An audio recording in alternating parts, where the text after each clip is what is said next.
이번 차수는 퇴직급여 충당금의 세무조정 사례에 대해서 한번 학습을 해보겠습니다.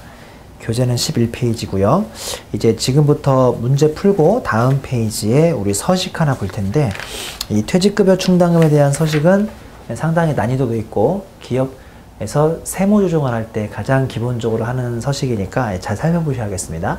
다만 제가 좀 이따 설명을 드리겠지만, 회사가 퇴직연금을 가입했고 DB형과 DC형 중에서 DC형을 선택했다면 이제 굳이 이 퇴직급여 충당금을 잡을 필요가 없으니까 이제 그런 회사는 그냥 가볍게 보셔도 큰 문제는 없겠습니다. 내용을 좀 보면, 다음 자료에 의하여 주 상공의 7기 사업연도에 퇴직급여 충당금에 대한 세무조정을 하고 퇴직급여 충당금 조정 명세서를 작성하시오 라고 되어 있습니다. 자, 일단 자료에 보면 1번에 총급여 자료가 있는데요. 회사의 총급여는 3명, 12명, 83명이 근무 중이어서 총 98명이 근무 중이고, 여기에 대한 총급여는 8천만원, 1억 4천만원, 4억 5천만원, 그래서 총 98명에 대한 총급여가 6억 7천 정도가 잡혀있는 회사인 거죠. 그리고 그 다음 가운데서를 보시니까 퇴직급여 지급 대상인 임직원 해당분이라고 해서 3명, 8명, 65명에서 76명의 전체 임직원의 퇴직급여 지급급여 대상인 그 총급여가 5억이 잡혀 있습니다. 그러면 나머지 1억 7천은 어디 갔어요? 그 1억 7천은 표의 오른쪽 세로에 있는데, 퇴직급여 지급 대상이 아닌 임직원 해당분이라고 해서 4명, 18명, 22명에 1억 7천이 자리 잡고 있습니다. 결론적으로 그냥 돌아 여기다 얼마 쓰란 소리입니까? 여기다가 5억 쓰란 소리죠. 5억의 5%는 2,500만 원 되겠습니다. 제가 하나 여쭤볼까요? 어떤 사람들의 어떤 사람들의 총급여가 오른쪽 세로에 잡히는 1억 7천입니까? 어떤 사람이 1억 7천이 잡히죠? 일단은 이제 이 회사가 신입사원이라 하면 기말 현재 아직 채 1년을 근무하지 못한 사람들을 말하는 거죠. 신입사원들한테는 만약에 퇴직금을 안 준다면 신입사원들의 총급여가 오른쪽 세로에 들어갈 것이고, 또 더 중요한 거 중도 퇴사자예요. 중도 퇴사자. 그러니까 예를 들어서 올해 6월 30일자로 퇴사해버린 김 과장, 이 사람은 12월 30일을 현재 당연하지만 회사에 근무하고 있지 않으니까 그 사람한테는 퇴충을 쌓을 필요 없죠.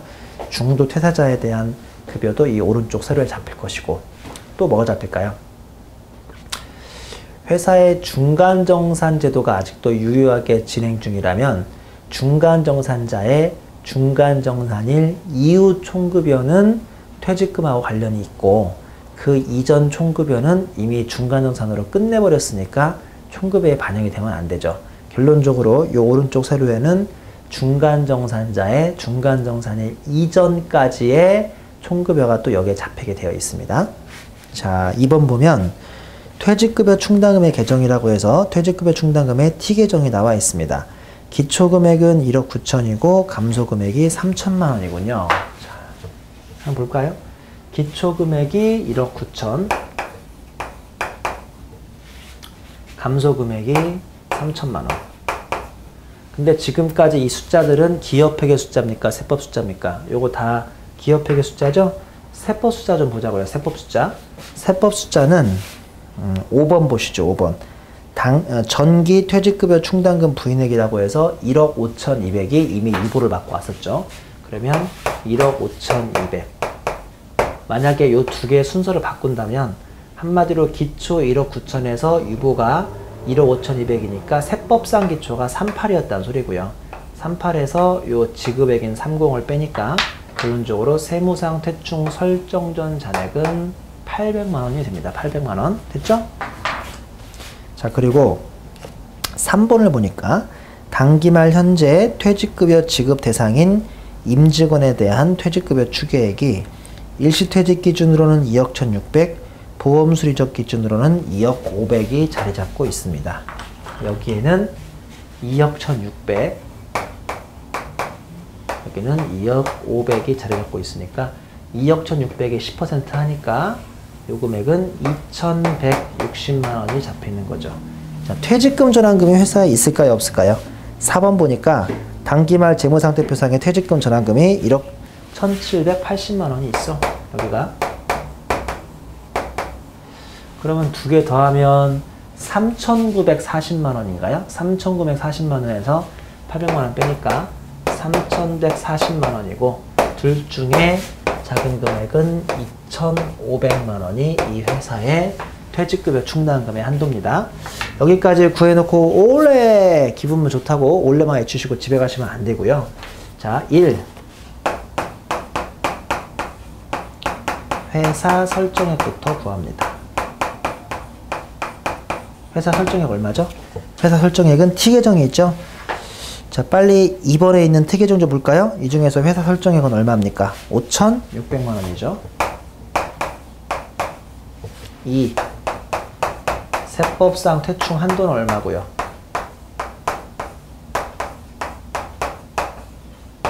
세법상 퇴충 한도는 얼마예요? 여기 있네요. 2,500만 원. 3. 그러면 세무조정 해야죠.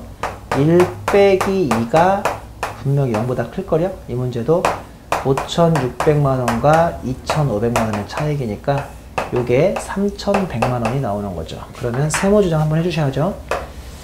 송금불산입 퇴직급여 충당금 한도 초과. 그 금액은 3,100만 원. 그러면 아시겠지만 얘는 또 소득처분이 뭡니까? 유보입니다. 자, 결론적으로 올해도 거액의 한도 초과가 나왔죠. 자, 결론적으로 차기 2월되는 유보 좀 불러보실래요? 차기 2월되는 유보. 차기 2월되는 유보는 작년에 넘어왔던 1억 5,200에서 단기에 또 유보가 3,100이 쌓여만 가니까 차기로 2월 되는 유보는 1억 8,300만 원이 있겠죠. 그쵸? 자, 이렇게 해서 퇴직급여 충당금의 세무조정의 사례를 한번 풀어봤는데요. 문제는 요 사례만 풀린다고 모든 게 완성될 리가 없으니까 지금부터 12페이지에 퇴직급여 충당금의 조정 명세서를 잠깐 설명을 드립니다. 이거 아주 중요한 서식입니다. 이 중요한 서식이니까 한번 잘 따라와 보시죠.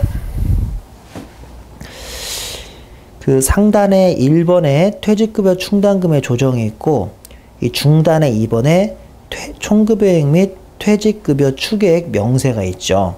여기 2번부터 보는 거 아시죠? 1번부터 보시면 안 되는 거야. 2번부터 보시면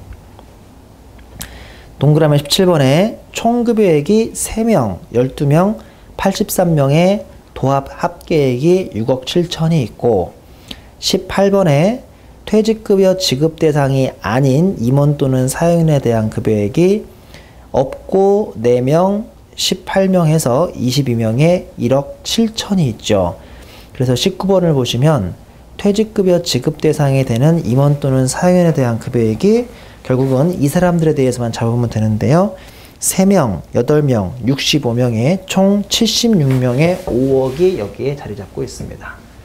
자, 이 5억을 가지고 엘리베이터를 타고 대각선으로 쭉 위로 당겨오면 동그라미 1번이 있는데요.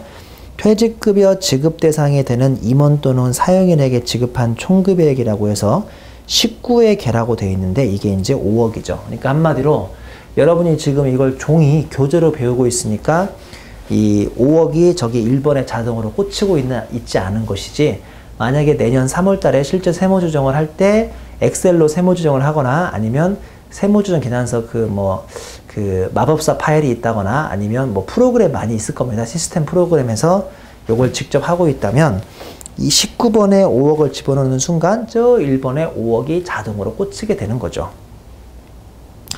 동그라미 2번 설정률은 5%, 동그라미 3번 한도액은 1 곱하기를 하니까 2,500만 원이 첫 번째 한도로 잡힙니다. 여기 있죠? 2,500만 원. 자, 그리고 이번에는 동그라미 20번 봅니다. 동그라미 20번. 동그라미 20번 보면 기말 현재 임원 또는 사용인 전원의 퇴직 시 퇴직급여 추계액이라고 해서 76명에 2억 1,600이네요. 여기 있네요. 그 다음에 동그라미 21번 근로자 퇴직급여 보장법에 따른 추계액은 역시나 76명에 이번에는 2억 500만 원이네요. 여기 있죠. 그 다음에 22번에 세법상 추계액은 2억 1,600과 2억 500 중에 큰 금액이니까 2억 1,600이 잡히고요. 자, 이 2억 1,600을 또 엘리베이터를 타고 동그라미 10번으로 쭉 데려 올라옵니다. 그러면 거기 뭐라고 써 있냐면 추계액 대비 설정액이라고 해서 가로 열고 22 곱하기 설정률이죠. 여기 있죠? 여기에 2억 1,600의 설정률에서 2,160만 원이 동그라미 10번에 잡혀 있고요. 동그라미 11번은 퇴직금 전환금이네요. 뭐 없을 줄 알았는데 끝까지 있네요, 이 회사가. 그 다음에 동그라미 12번은 좀 이따 설명드리고요. 그 다음에 동그라미 13번의 누적 한도액은 10 빼기 9 더하기 11 더하기 12에서 3,140만 원이 여기 이렇게 한도에 잡혀 있습니다. 맞죠? 맞죠? 뭐가 맞아요? 아직 동그라미 9번을 안 배웠는데, 그쵸? 10 빼기 9 더하기 11 더하기 10인데 이 중에 동그라미 9번을 안 배웠습니다. 그건 바로 윗칸에 있고, 지금부터 이 양식의 이제 최대 하이라이트인 4 빼기 5 빼기 6 빼기 7 빼기 8을 내서 9를 산정하는 방식을 설명드립니다. 여기죠? 요거 지금 하고 있는 거 요거 800만 원 구하기. 자, 4번 보겠습니다. 장부상 충당금 기초잔액이죠? 이거 장부상 충당금 기초잔액이라고 하는 거 보니까 기업회계 숫자 쓰란 소리예요? 세법 숫자 쓰란 소리예요? 이거 기업회계 쓰란 소리죠? 그래서 일단은 1억 9천을 쓰시고요. 자, 그 다음에 동그라미 5번 확정기여형 퇴직연금자의 퇴직급여 충당금인데 이거는 당연히 아실 거라고 믿는데 DC형 가입자죠. DC형 가입자. DC형 가입자들은 또 퇴충을 쌓는 거 아니거든요. DC형으로 끝나니까. 그렇기 때문에 기본적인 회사는 정상적이라면 이 동그라미 5번은 언제나 0입니다. 정상적이라면. 동그라미 6번 기준 충당금 환입액이라고 해서 이것도 정상적인 회사라면 0이겠죠. 왜 그러냐면 퇴충은 해가 갈수록 증가하니까요, 감소하니까요. 퇴충은 해가 갈수록 증가하는 게 원칙이죠. 왜냐하면 작년보다 1년 더 근무했으니까 뭐 평균적인 근속기간도 늘 수밖에 없을 것이고 퇴충의 모수가 되는 총급여도 다행히도 연봉이 인상되거나 그러면 올라가는 게 일반적이니까 기준 충당금 환입액, 퇴충은 설정이 나왔으면 나왔지 환입이 나오는 경우는 대단히 드물죠. 동그라미 7번 기초 충당금 부인 무계획이라고 해서 여기 있네요. 여기 1억 5,200. 그리고 동그라미 8번 기중 퇴직금 지급액이라고 해서 여기 있죠. 3,000. 그러니까 결론적으로 지금 4번, 5번, 6번, 7번, 8번은 우리가 앞장에 문제에서 나왔던 T계정입니다. T계정. 근데 이제 T계정을 이렇게 상당히 고매한 양식에 집어넣어 버리면 이 양식 자체가 얼마나 좀 볼품이 없겠습니까? 그래서 T계정을 직접 넣지 못하고 그냥 다만 이거를 가로로 쭉 풀어 쓴 거에 불과하죠. 보면 동그라미 9번의 차감액에 4 빼기 5 빼기 6 빼기 7 빼기 8을 하고 있는데 이게 바로 1억 9천에서 1억 5,200 빼고 3천을 빼가지고 800이 나오는 겁니다. 자, 요걸 가지고 800을 가지고 동그라미 13번에 10 빼기 9 더하기 11 더하기 11을 해서 3,140이 나왔던 거고요. 동그라미 14번을 보시면 미니멈 3번과 13번 중에 작은 금액이니까 2,500하고 3,140 중에 작은 금액에서 2,500이 한도가 되고 동그라미 15번 회사 계상액은 여기 써있죠.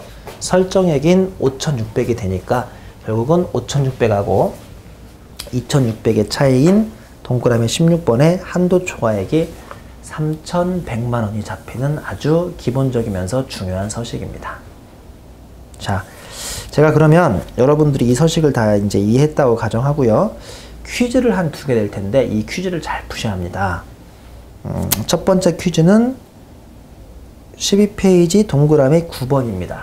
보면 4 빼기 5 빼기 6 빼기 7 빼기 8이라고 되어 있는데요. 이게 의미가 뭐죠? 그 밑에 보시면 800만 원 위에 세모 0이 잡혀 있죠. 세모 0. 요 세모 0의 의미가 뭡니까? 이 첫 번째 퀴즈. 두 번째 퀴즈는 12번에 있습니다. 12번에 설정률 감소에 따른 환입을 제외하는 금액이라고 해서요. 아, 머리 아프죠? 이 분명히 한글인데 이해는 안 되죠? 설정률 감소에 따른 환입을 제외하는 금액. 자, 제가 한글 뜻은 좀 이따 설명드릴 테니까 맥시멈 규정을 좀 보세요. 맥시멈 규정. 맥시멈 9 빼기 10 빼기 10이라고 0 중에 큰 금액이랍니다. 이 대답 잘 하셔야 돼요. 자, 이렇게 맥시멈 9 빼기 10 빼기 11과 0 중에 큰 금액이라는 소리는 요 12번 자리에 항상 플러스가 와야 합니까? 마이너스가 와야 합니까? 요거 12번 자리에 플러스가 와야 돼요? 마이너스가 와야 돼요? 뭐가 와야죠? 이 자리에는 언제나 플러스가 와야죠. 이제 우리 수강생들 중에서 몇 분이 항상 여기 마이너스라고 하던데 아니죠. 예를 들어서 9 빼기 10 빼기 11이 진짜 마이너스가 났다고 칩니다. 그래도 그거랑 0 중에 큰 금액을 써야 하니까 그때는 마이너스 쓰지 말라는 소리죠. 결론적으로 12번에는 마이너스를 쓰지 말라라는 것을 이렇게 맥시멈 규정으로 지금 자리 잡고 있습니다. 자, 이거 뭐죠? 이 두 개 각각 뭡니까? 자, 첫 번째 동그라미 9번에 그 800 위에 있는 마이너스 0.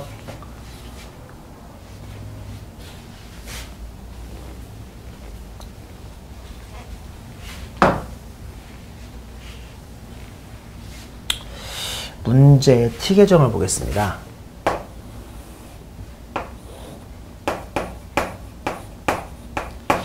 문제의 t 계정은 기초가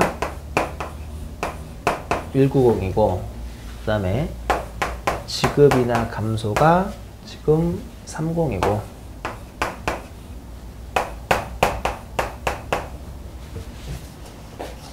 기말이 얼마였나요? 기말이 216. 그래서 추가 설정이 56 뭐 이랬다는 거죠. 그쵸? 근데 기초금액의 유보가 얼마 있었죠? 기초금액의 유보가 1억 5,200이 있었습니다. 그러니까 한마디로 세무상 기초는 3,800이었던 거죠.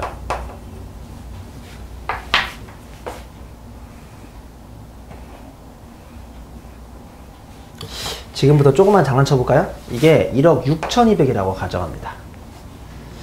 아, 이거 큰일 났죠? 왜냐면 너무 기초금액에 한도 초과가 많은 거예요.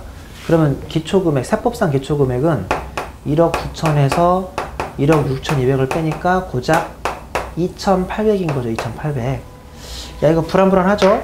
2,800인데 올해는 그 중에서 3,000이 퇴직을 했으니까 이걸 뺍니다. 그럼 이거 마이너스 200 나와요. 마이너스 200. 이렇게 마이너스가 나와버리면 그 동그라미 9번에 800자리 위에다가 마이너스 0에 마이너스 200을 쓰셔야죠. 어쩔 수 없이 쓰시는 거예요. 그리고 이거 뭐도 한번 해줘야죠. 뭐도 해줘야 하냐면 송금산입도 해주셔야 돼요. 송금산입. 한마디로 반대조정이죠. 퇴충의 한도 초과됐던 것을 반대조정으로 200만 원에 마이너스 200까지 해주십니다. 이건 왜 그런지 한번 설명해 볼까요? 왜 그런지? 자, 한번 우리 상식적으로 한번 생각해 봅시다. 상식적으로. 자, 나중에 이거 100으로 강의하니까 기억하세요. 100. 자, 상식적으로 한번 생각해 보겠습니다.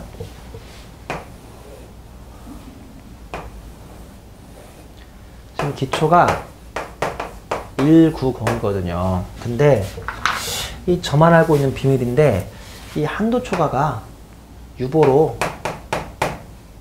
무려 162가 넘어왔거든요. 그러니까 세법상 또 인정된 기초 퇴충은 28에 불과한 거예요. 28. 근데 올해 이 중에서 3,000을 줬대요. 그 상식적으로 지금까지 송금 인정받은 한도 내 금액을 줘야겠습니까? 한도 초과 금액을 줘야겠습니까? 한도 내 금액을 줘야 하는데 이 문제는 한도 내 금액을 탈탈 털어주더라도 여전히 얼마가 부족한 거예요? 2가 부족한 거죠?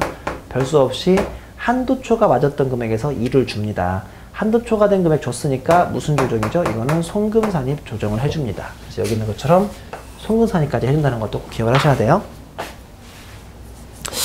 그럼 이번에는 12번 퀴즈. 12번 퀴즈. 설정률 감소에 따른 환입을 제외하는 금액인데, 아, 이거 중요하죠. 이거 아셔야 돼요. 왜 아셔야 하느냐? 보시다시피 요 추계액 기준의 설정률은 10%씩 꾸준히 줄어들고 있습니다. 이게 참 문제죠. 참 이거 세금 내기도 쉽지 않고 갈수록 기업하기도 쉽지 않은데 갈수록 세금은 더 내래요. 왜냐면 요거의 한도가 갈수록 5%씩 줄어든다니까요. 그러니까 무슨 말이냐면 2010년 30%를 최고 기점으로 매년 5%씩 떨어지고 있어서 2011년은 25%, 2012년은 20%, 2013년은 15%, 2014년이 드디어 10%가 됩니다. 10%. 이미 됐네요. 10%. 그리고 2015년에는 이게 5%가 되고 2016년에는 세법상 퇴충은 역사 속으로 사라지게 된다고 설명드린 적 있죠. 자, 근데 어차피 회사들이 퇴직금 전환금은 0이니까요. 별로 많지 않으니까 추계액의 10%를 한 다음에 뒤에서 세무상 퇴충 설정 전 잔액을 보충법을 구현하기 위해서 계속 빼주고 있는데요. 언젠가 2번 자체가 마이너스가 나올 때가 있습니다. 이게 0보다 작을 때가 있어요. 왜냐하면 아무리 늦어도 아무리 늦어도 이게 0이 돼버리는 2016년이 되면 뭔가를 뒤에서 자꾸 빼라고 되니까 이게 조만간 여러분들은 0보다 작게 나옵니다. 조만간 작게 나와요. 그러면 마이너스 한도는 없으니까 그때는 그냥 0입니다. 0. 마이너스 한도는 없어요. 그냥 0이에요. 0. 마이너스 한도는 없이 그냥 0입니다. 0. 자, 그게 어딨냐면 페이지 12페이지. 맞네요. 페이지도 12페이지고 동그라미도 12번 동그라미네요. 설정률 감소에 따른 환입을 제외하는 금액이라고 해서 9 빼기 10 빼기 11이 만약에 그 9 빼기 10 빼기 11이 0보다 작아져 버리면, 예를 들어서 이게 마이너스 100이 나온다면 결국은 마이너스 100이라는 마이너스 한도는 없으니까 내가 빨리 이기적으로 얼마를 더해주는 거예요. 이거의 부호를 반대로 해서 100을 더해줍니다. 그럼 결론적으로 이거의 한도는 얼마 나오니까요? 0이 나오죠. 그렇죠? 그 말이 지금 12번 설정률 감소에 따른 환입을 제한하는 금액이라고 해서 아직은 여기에 여러분이 금액을 쓸 일이 없는데, 이제 늦어도 2016년에 되면 여러분들의 그 세무상 퇴충 한도가 마이너스가 될 겁니다. 세무상 퇴충 한도가 마이너스가 되고, 그 세무상 퇴충 한도가 마이너스가 되면 이 자리에다가 그 마이너스에 부호를 바꾼 숫자를 써줌으로써 결론적으로 2번 공식이 끝까지 0으로 가게 만들다는 게 이제 이 규정의 취지죠.